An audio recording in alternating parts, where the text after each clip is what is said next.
לזכרם של היהודים שנרצחו במחנות הריכוז והמוות, ולכבודם של המעטים שעברו את דרך הייסורים של המחנות וצעדות המוות, שיקמו את חייהם והשתלבו בכל תחומי החיים והיצירה במדינת ישראל.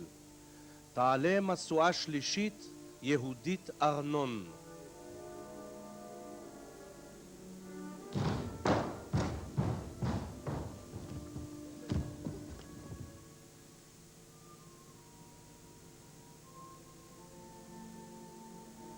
השחרור שלי האישי, מה שאני חוויתי, זה היה כאילו המוות. העמידו אותנו בחצר, פתאום ראינו שיש שם מכונות ירייה והגרמנים. לנו היה ברור שזה הסוף.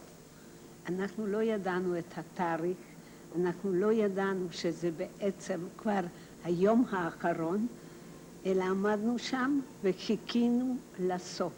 זה היה כל כך קיצוני, מהרגע שפתאום חשבתי זה הסוף, ופתאום החופש שלא יכולתי אפילו לקלוט את זה.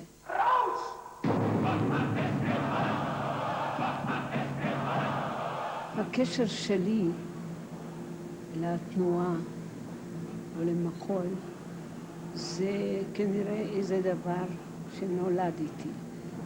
במחנה ריכוז אני מצאתי את הדרך שלי להתנועע מעל גבי הדרגשים, מה שהיה שם.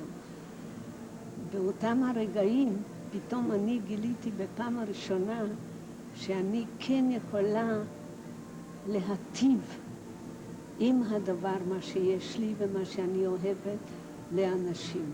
כשהגרמנים שמעו על זה וביקשו אותי שאני אשעשע אותם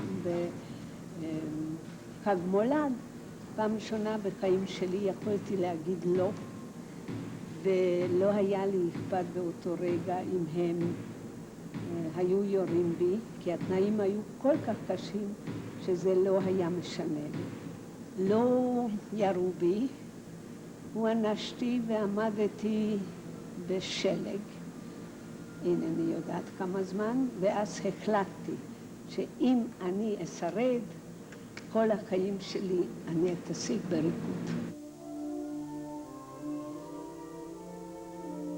תעלה המשואה. המשמר יעבור לדום. משמר דום.